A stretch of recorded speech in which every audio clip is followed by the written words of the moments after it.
বৃন্দাবনে রাধারানী,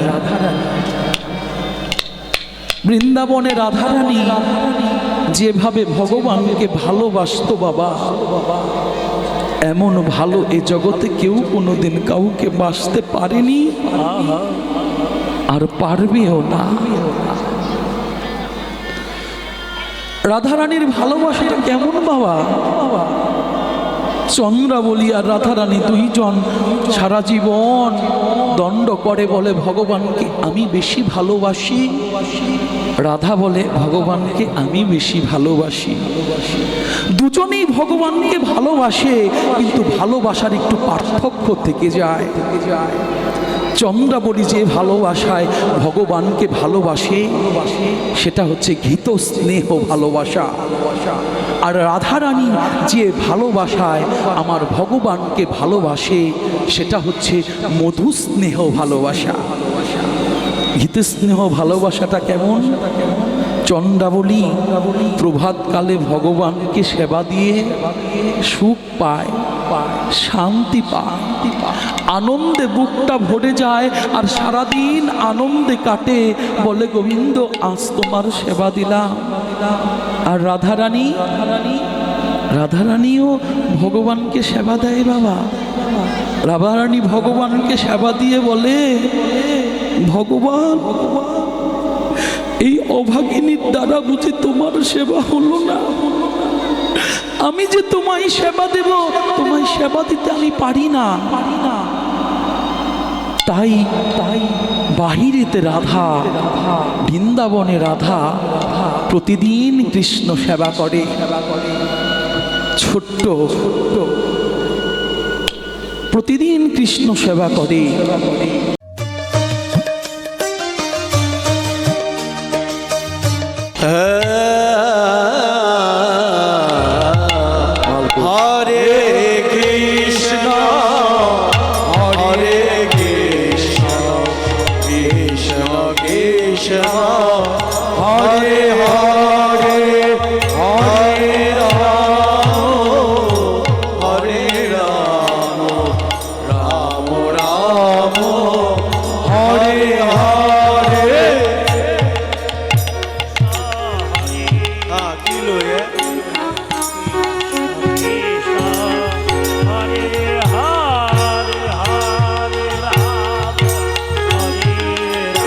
মালকুশের ওপর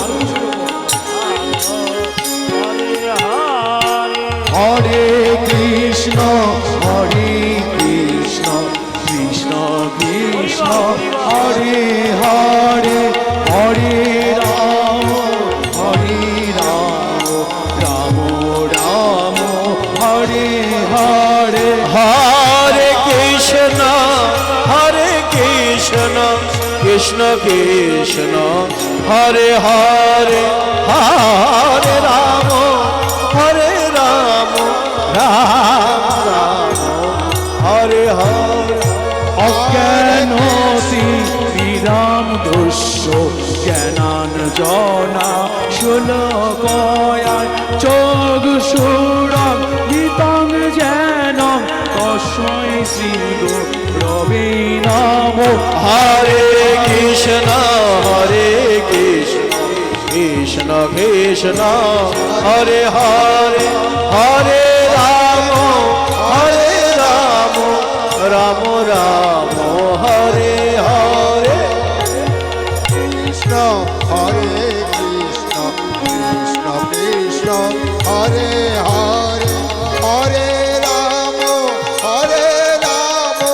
রাম রাম হরে হরে। অখণ্ড মণ্ডলাকারং ব্যক্তং যেনং চরাচরং তৎপদং দর্শিতং যেনং তস্मै শ্রী গুরবে নমঃ। হরে কৃষ্ণ কৃষ্ণ কৃষ্ণ হরে হরে, হরে রাম রাম রাম হরে হরে। হরে কৃষ্ণ কৃষ্ণ কৃষ্ণ হরে হরে, হরে রাম রাম রাম তত্ত্ব কাঞ্চন গৌরাঙ্গিনী রাধে বৃন্দাবনেশ্বরী বিশুভানু সুতং দেবী প্রণমামি হরি প্রিয়। হরে কৃষ্ণ কৃষ্ণ কৃষ্ণ হরে হরে, হরে রাম রাম রাম হরে হরে। হরে কৃষ্ণ কৃষ্ণ কৃষ্ণ হরে হরে, হরে রাম রাম রাম হরে হরে। হে কৃষ্ণ করুণা সিন্ধু দীনবন্ধু জগৎপতে গোপেশ গোপিকাকান্ত রাধাকান্ত নমস্তুতে। হরে কৃষ্ণ কৃষ্ণ কৃষ্ণ হরে হরে, হরে রাম রাম রাম হরে হরে। হরে কৃষ্ণ কৃষ্ণ কৃষ্ণ হরে হরে, হরে রাম রাম রাম হরে হরে। বাঞ্ছা কল্প তরুভস্য কৃপা সিন্ধু ভৈবচন পতিতানং পাবনভ্য সর্ব বৈষ্ণব নমঃ। হরে কৃষ্ণ কৃষ্ণ কৃষ্ণ হরে হরে, হরে রাম রাম রাম হরে হরে। হরে কৃষ্ণ কৃষ্ণ কৃষ্ণ হরে হরে, হরে রাম রাম হরে হরে। হরে কৃষ্ণ কৃষ্ণ কৃষ্ণ হরে হরে, হরে রাম রাম রাম হরে হরে। হরে কৃষ্ণ হরে হরে, হরে রাম রাম রাম হরে হরে, হরে কৃষ্ণ কৃষ্ণ কৃষ্ণ হরে হরে, হরে রাম রাম রাম হরে হরে। বলো জয় জগৎ বন্ধু বলো, বল জয় জগৎ বন্ধু বলো, জগৎ বন্ধু বল জয় জগৎ বন্ধু বলো, বল জয় জগৎ বন্ধু বল, হরি বল হরি বল, হরি বল হরি বল। জয় জগৎ বন্ধু বল হরি বল হরি বল, জয় জগৎ বন্ধু বল, হরি বল হরি বল, জয় জগৎ বন্ধু বল হরি বল হরি বল। হ্যালো দাদা, একটু দেন এটা। উপস্থিত নিত্য নব বৃন্দাবন ও নবদ্বীপবাসী, ইতিপূর্বে আপনারা শ্রবণ করেছেন আমার ভগবানের ফেরাগোষ্ঠ বা উত্তরাগোষ্ঠ গোপাল মায়ের কোলে এসেছে, মায়ের কোলে ঘুমিয়ে আছে। এখন সেখানে ঘুম থাকার পর এখনকার যে লীলাটি বাবা, এই কমিটির বাবুরা এই কীর্তন জগতের সবচাইতে কনিষ্ঠ, ভক্তিবিহীন জ্ঞানবিহীন ভজনবিহীন এই আমাদের ক্ষুদ্র সম্প্রদায়ের উপর একটা গুরু দায়িত্ব দিয়েছে। অষ্টকালীন লীলা কীর্তনের মধ্যে রূপ অনুরাগ লীলাটি হচ্ছে সবচাইতে কঠিন লীলা। কেন কঠিন? এই লীলা সখীদের কাছে বর্ণনা করেছিলেন শ্রীমতী রাধারানী। কে বর্ণনা করেছেন? শ্রীমতী রাধারানী। আর বলেছেন কাদের কাছে? সখীদের কাছে।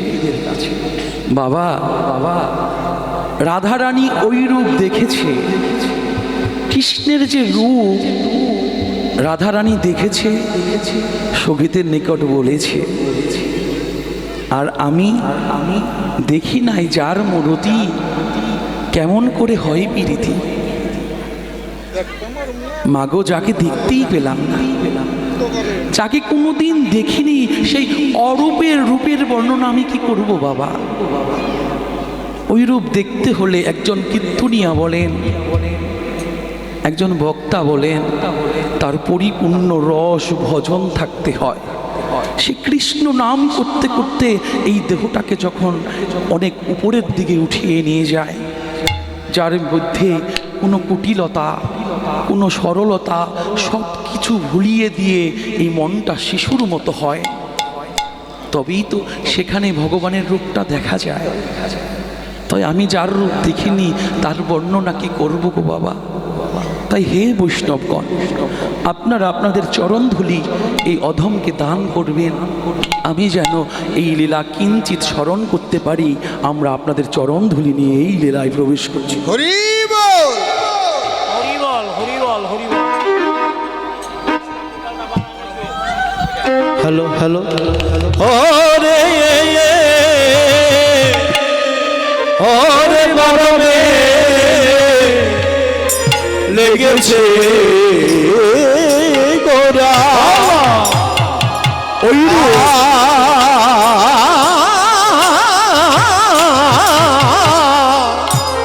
ওই রবে না যায় পা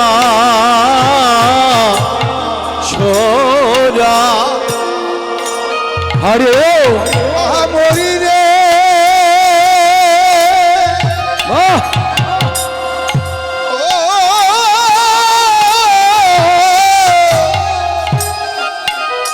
ওরে মরবে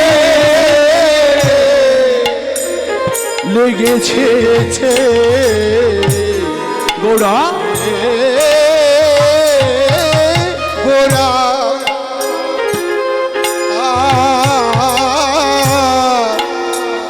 ওই না যায় পা, না যায় পা সোরা। ওরে বিনয়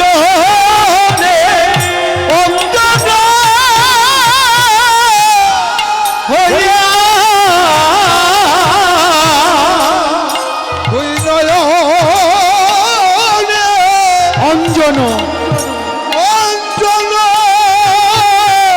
হইয়া হইয়া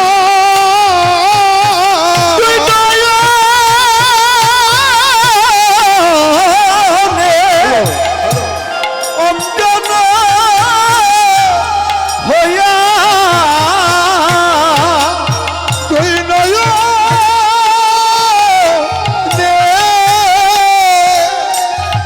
অঞ্জন অঞ্চল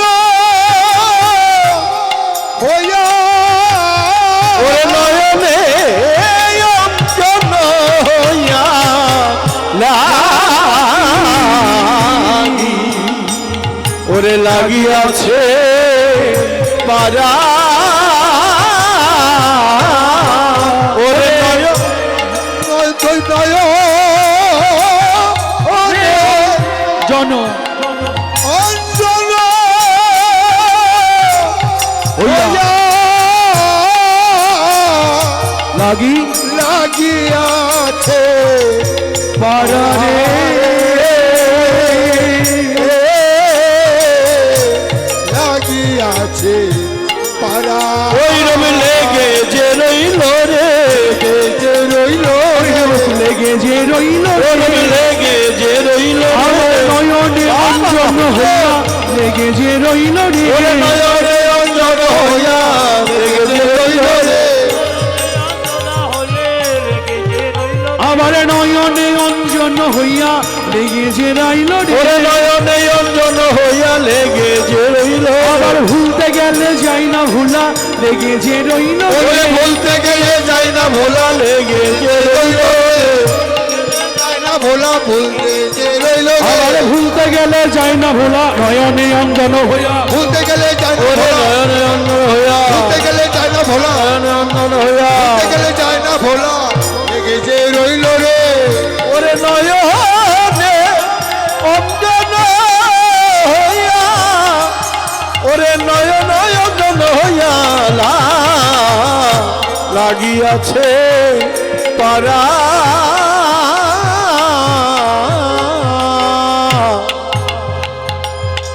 কাকা কি বলছিস শ্রীধা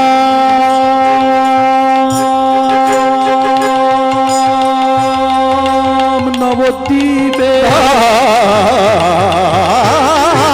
নবদ্বীপে শ্রীমান মহাপ্রভু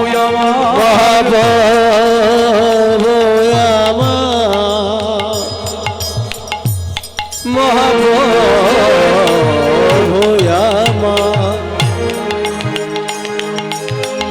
জীব উদ্ধারে ব্রতী হয়ে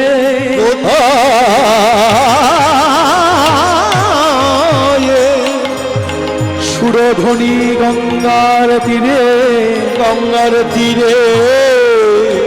পদনে হা কৃষ্ণ বলে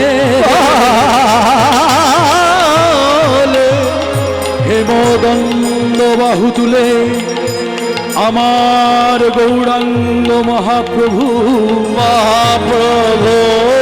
সুরধ্বনি গঙ্গার তীরে নেচে নেচে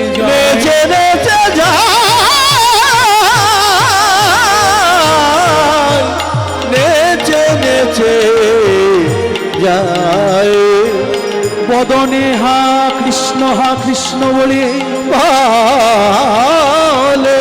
আমার মহাপ্রভু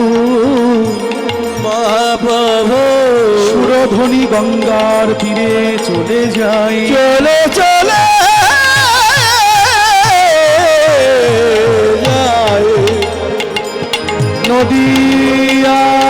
নদীয়ার এক নাগরী সুরধ্বনি গঙ্গায় জল আনতে গিয়ে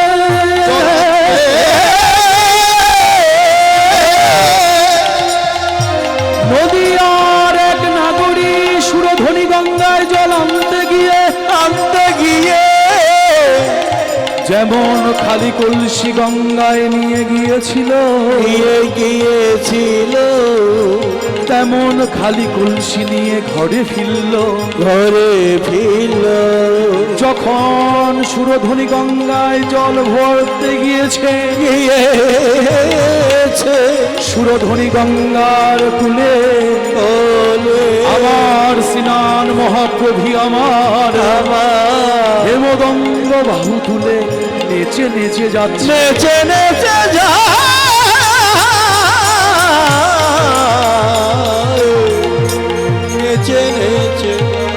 যখন ওই নাগরী ওই রূপ দর্শন করেছেন জল ভরা হলো না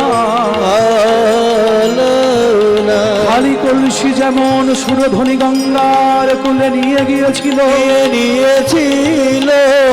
তেমন খালি কলসি নিয়ে আবার ঘরে ফিরলেন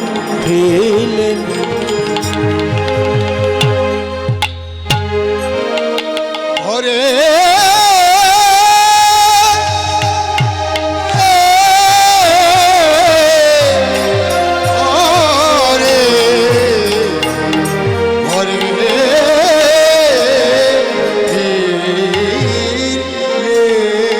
নদীয়ার এক নাগরীটাকে বিষ্ণুপ্রিয়া সুরধ্বনি গঙ্গায় জল আনতে গিয়ে যখন জল ভরতে গিয়েছে তখন ওই সুরধ্বনির তীরে গৌরাঙ্গ মহাপ্রভু হেমদণ্ড বাহু নিয়ে ওই বদনে বল হরি বলে যখন চলে যাচ্ছে আহা আহা কি রূপ মাধুরী ওই রূপ যখন দর্শন করেছে ওই জল ভরা হলো না খালি কলসি যেমন সুরধ্বনি গঙ্গার কুলে নিয়ে গিয়েছিল তেমনি খালি কলসি নিয়ে আবার ঘরে ফিরলে তাই ঘরে ফিরে আজ আনমনা আন ভাবে আমার বিষ্ণুপ্রিয়া কি যেন কি মনে ভাবছেন আমি কি রূপ দেখলাম সুরধ্বনির তীরে আমি কি রূপ দেখেছি তাই অন্য অন্য সখীরা কাঞ্চনারা এসে বলল, ছোট্ট আজ তোকে এমন আনবো না দেখি কেন রে। তাই বিষ্ণুপ্রিয়া বলতে লাগলেন, আমি নিশির আমি দিবা অবসান কালে সুরধনী গঙ্গার জল আনতে গিয়েছিলাম। সেখানে জল ভরতে গিয়ে আমি এমন রূপ কোনোদিন দেখিনি। হরিবল হরিবল। সুরধনী গঙ্গার তীরে হেমদন্দ বাহু তুলে এত সুন্দর রূপ যখন আমি ওই রূপ দেখেছি, তখন আমার মন প্রাণ আমার জীবন জৈবন আমি ওই রূপের মধ্যে সমর্পণ করে দিয়েছি। সখীরে, আমার দেহটা আছে কিন্তু মনটা রূপের মধ্যে সঁপে দিয়েছি। তাই অন্য অন্য সখীরা বলল, কি রূপ দেখেছিস সেই রূপের কথা বল। তাই বলতে লাগলো, সখীরে ওই রূপের কথা যে বলবো, ওই রূপ দেখেছে নয়নে আর বলবে বদনে। যে ওই রূপ দেখেছে নয়ন, সে তো কথা বলতে জানে না রে। আর যে বলবে বদন, সে তো ওই রূপ দেখে নাই। একজনের দেখা আরেকজনের বলা। বদন আর নয়ন একই দেহের দুটি ইন্দ্রিয় বাবা। কিন্তু আজ নয়ন বলছে, এত সুন্দর ভগবানের রূপ দেখলাম কিন্তু বলার ভাষা পেলাম না।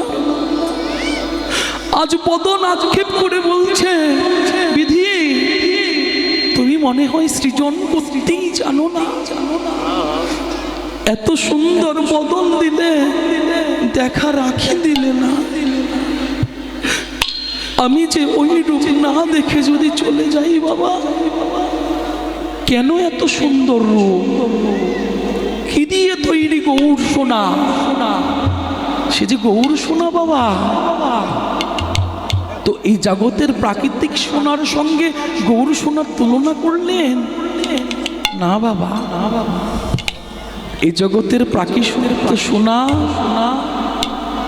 দোকান থেকে ক্রয় করা যায়, কিন্তু আমার গৌর সোনা যদি কেউ বলে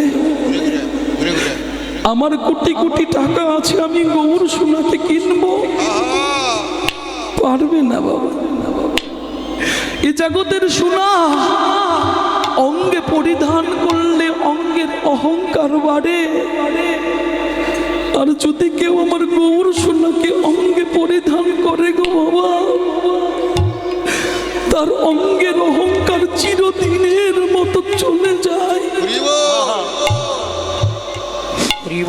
এই জগতের জাগতিক জগতের সোনা কিনলে দিন দিন ধনী হয়, বড় লোক হয়। আর আমার গৌর সোনাকে যদি কেউ অঙ্গে ধারণ করে বাবা, তাকে যে আমার ভগবান পথের কাঙাল করে দেয়, যে করে আমার আশ, আমি করি তার সর্বনাশ। যদিও না ছাড়ে পাশ, তখন করি তার দাসের দাস। তাই ওই রূপ দেখতেই হবে। কেন? আমার গৌর সুন্দরের এত রূপ কেন? বাহিরেতে রাধা রূপ, অন্তরে শ্রীকৃষ্ণ। গদাধরের প্রাণগোড়া, ব্রজরসে তৃষ্ণ। রাধা কৃষ্ণ প্রণয় বিকৃতি একাকৃতি হয়ে নদিয়ায় অবতীর্ণ হয়েছেন। তাই তো এত সুন্দর বাবা। আমার গৌরের বর্ণ কেমন? রাধার বর্ণ যেমন, তাই গৌরের বর্ণটা এমন। তাহলে বাহিরে রাধারূপ, অন্তরে শ্রীকৃষ্ণ। কি দিয়ে প্রমাণ পাবো বাবা? বৃন্দাবনে রাধারানী, বৃন্দাবনে রাধারানী যেভাবে ভগবানকে ভালোবাসতো বাবা, এমন ভালো এ জগতে কেউ কোনোদিন কাউকে বাসতে পারেনি, আর পারবেও না। রাধারানীর ভালোবাসাটা কেমন বাবা?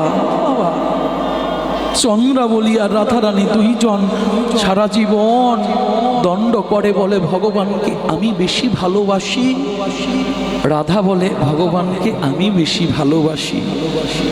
দুজনেই ভগবানকে ভালোবাসে, কিন্তু ভালোবাসার একটু পার্থক্য থেকে যায়। চন্দ্রাবলী যে ভালোবাসায় ভগবানকে ভালোবাসে সেটা হচ্ছে ঘৃত স্নেহ ভালোবাসা, আর রাধারানী যে ভালোবাসায় আমার ভগবানকে ভালোবাসে সেটা হচ্ছে মধু স্নেহ ভালোবাসা। ঘৃত স্নেহ ভালোবাসাটা কেমন? চন্দ্রাবলী প্রভাতকালে ভগবানকে সেবা দিয়ে সুখ পায়, শান্তি পায়, আনন্দে বুকটা ভরে যায়, আর সারাদিন আনন্দে কাটে, বলে গোবিন্দ আজ তোমার সেবা দিলাম। আর রাধারানীও ভগবানকে সেবা দেয় বাবা। রাধারানী ভগবানকে সেবা দিয়ে বলে, ভগবান এই অভাগিনীর দ্বারা বুঝি তোমার সেবা হলো না, আমি যে তোমায় সেবা দেব, তোমায় সেবা দিতে আমি পারি না।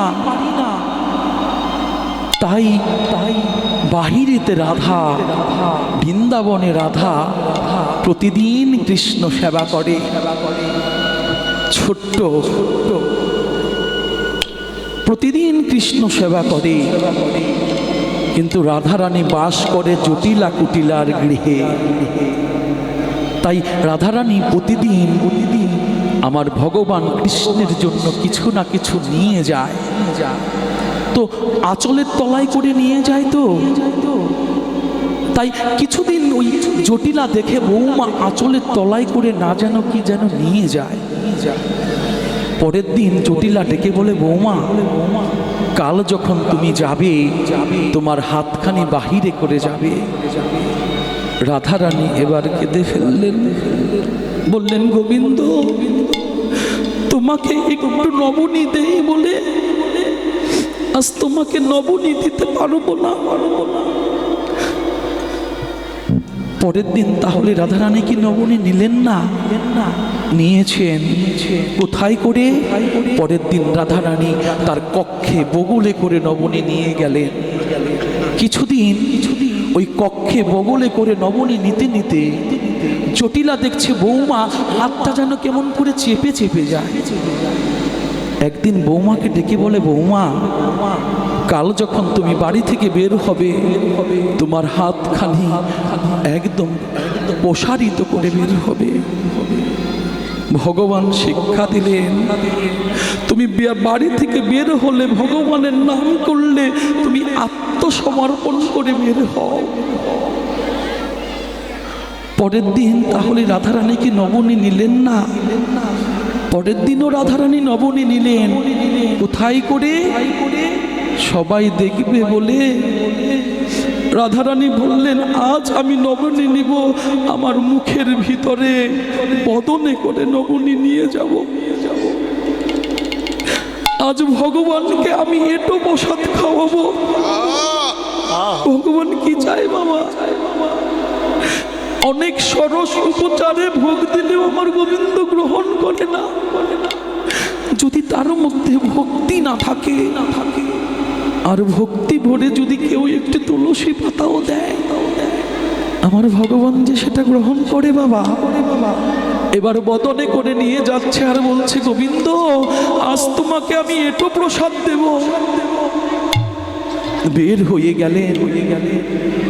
আজ ভগবান ছিলেন না যেখানে দাঁড়িয়েছে নীলকান্ত পর্বতের পিছনে গিয়ে দাঁড়িয়েছে। আর নীলকান্ত পর্বত এত উত্তপ্ত, তার উপর যদি কেউ দাঁড়ায় তার সর্ব অঙ্গে যে আগুন ধরে যায়। কিন্তু রাধারানীর তো ওদিকে খেয়াল নেই বাবা। রাধারানী যে গোবিন্দ দর্শনে বের হয়েছে, আজ গোবিন্দ দর্শন করতে করতে রাধারানী নীলকান্ত পর্বতের উপরে গিয়ে দাঁড়িয়েছে। যখন উপরে গিয়ে দাঁড়িয়েছে বাবা, রাধারানীর সর্ব অঙ্গে দাউ দাউ করে আগুন ধরে গেছে। দূর থেকে কৃষ্ণ দেখে দৌড়ে এসে রাধারানীর অঙ্গের আগুন নিভিয়ে দিয়েছে। এবার রাধারানীকে বলতে লাগলো, রাধে ও রাধে, তোমার সর্ব অঙ্গে যে আগুন ধরে যাচ্ছে তুমি দেখতে পাচ্ছ না? রাধারানী বলল, প্রাণবধূ, তুমি আমার বাহিরে আগুন ধরেছে বলে বাহিরের আগুন তুমি নেভালে, কিন্তু এর চাইতে শত শত হাজার হাজার কোটি কোটি আগুনে যে আমার অন্তর পুড়ে, আমি যে তোমাকে একটু নবনী দিব, কৃষ্ণ বাদিনীর ঘরে বাস করি বলে নবনী দিতে পারি না। তুমি আমার অন্তরের জ্বালা নেভাবে কি করে? কৃষ্ণ বলতে লাগলেন, রাধে তুমি আমাকে এত ভালোবাসো, ও রাধে আজ তুমি আমায় একটা জিনিস ভিক্ষা দেবে। বলল, কি জিনিস বলো? বলল, তোমার অন্তরের যে ভালোবাসা, প্রেম, সেই প্রেম ধনটুকু তুমি আমায় ভিক্ষা দাও। আগত কলিযুগ তো বড় অনাহারী, তারা তো কৃষ্ণ বলে কাঁদতে পারে না, তারা কৃষ্ণ নাম নিতে পারে না। তোমার অন্তরের প্রেম ধনটুকু আমি, কৃষ্ণ ধনটুকু কলিযুগের দ্বারে দ্বারে দান করব। রাধারানী বলতে লাগলেন, প্রাণবল্লভ, আমি তোমাকে সব দিতে পারি, কিন্তু এই একটা বস্তু আমি তোমায় দিতে পারবো না। কেন? আমি রাধারানী জানি কৃষ্ণ ভালোবাসায় যে কত কষ্ট। আমি রাধা ছাড়া এই জগতে তো কেউ জানে না। বলল, রাধে তোমাকে যে দিতেই হবে, তাহলে আমি কলিযুগকে উদ্ধার করতে পারবো না। রাধারানী বলল, দেব একটা শর্তে। এই জন্মে তো তুমি আমাকে পৃথক করে রেখেছো, এ জন্মে তো আমি তোমাকে প্রাণ ভরে ভজন করতে পারি না। তুমি কথা দাও, আগত কলিযুগে আমি তোমার এক অঙ্গের মধ্যে রাধা কৃষ্ণ মিলে কলিযুগে যাব। কারণ তুমি যখন কলিযুগে যাবে, তুমি যখন হা কৃষ্ণ গোবিন্দাই বলে কলিযুগের ধুলাই গড়াগড়ি যাবে, তোমার এই বাহিরে কত আঘাত লাগবে। যত আঘাত লাগুক, আমি রাধারানী বাহিরে থাকবো, সব আঘাত আমার লাগবে, কিন্তু আমার ভগবান